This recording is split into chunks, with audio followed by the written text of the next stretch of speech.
Howdy, this is Chris Hunter with Web Unlimited, and this is the EPreneur Series Search Engine Optimization 101.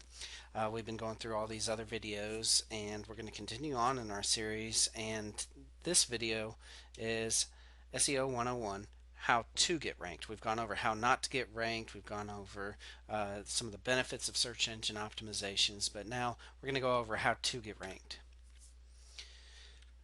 Okay, so number one rule on how to get ranked for your keywords: content, content, content. Okay, if I haven't stressed that enough in this entire series, content is about 90% of what it takes to get ranked. Incoming links. This is a big one with Google, okay, is that you have to have links coming into your website in order for it to put you up in rankings. Okay, so there's all sorts of different ways to get ranked using these different techniques and so forth, but it all comes down to content and links. Meta tags.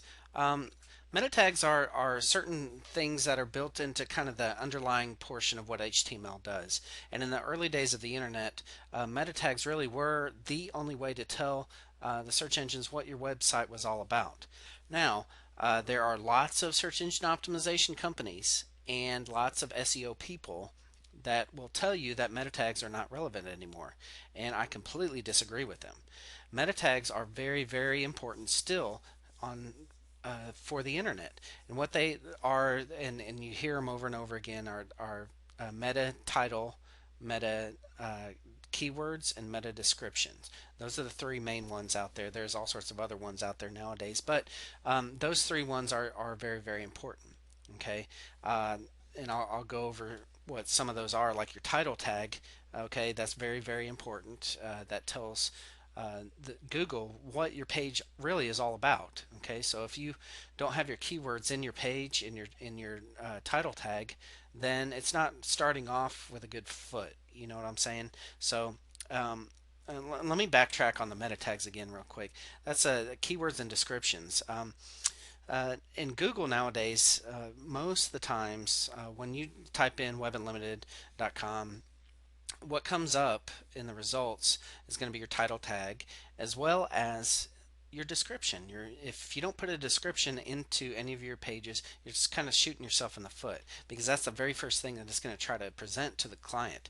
And what we're experimenting with here is really on using our sales message for our description.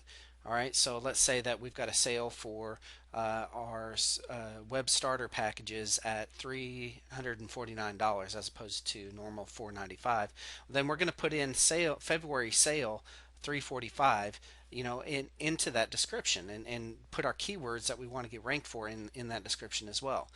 Again, make sure that it's in the keywords also. Okay, title tag. Again, this just tells Google and really your users, and it all comes back down to your users, the visitors coming to your website, what your page really is all about. Now, the next thing that Google looks for are your headings. All right, and these are the big, bold headings on the page, and they're typically your H1, H2, H3, H4, and H5 tags, and the rest of your content should be paragraphs, so your P tags. Okay, H1 stands for heading 1, H2 stands for heading 2, H3, and so forth, all the way down there. Okay, and those are very, very important because it adds importance to that page. So, in a typical web document should be constructed in that there's only one H1 tag on a page, and there can be several H2s and several H3s and so forth, but the H1 should tell Google what that page is all about, and that's one of the most important things to remember in search engine optimization. Okay, so if you want to get ranked for web design, let's say, or real estate, whatever, make sure that that keyword is in that very first H1 tag. Bold tags. This is another thing that's completely overlooked by a lot of people, is that if you want your keywords in your headings, you want them in your paragraphs, you want them all over the place.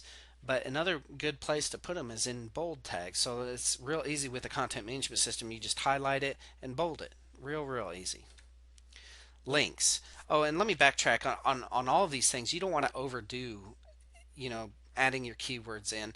Good rules of thumb for me, that I give to my clients is that on the content on your paragraphs, you're going to want to have, uh, you're going to have your page, one single page be about one single keyword, maybe two at the max. Okay, so let's say that I want to get ranked on our web starter page, uh, for inexpensive web design. That's one of my keywords, inexpensive web design. So I want to make sure that that's everywhere in that page, in every single paragraph, but only once or twice per paragraph, not too many times. I want to make sure that it's in my headings. I want to make sure that it's in my links on that page. I want to make sure that it's, and that's the next one, or links on that page.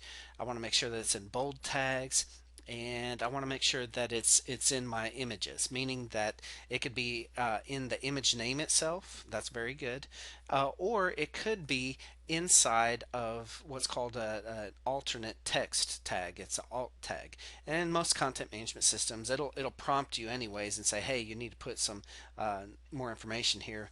And that's mainly for usability purposes for blind readers and so forth. You want to make sure that that information is in there so that if a blind reader comes to the site, it knows what that image is all about. Okay, so I would want to put in inexpensive web design packages,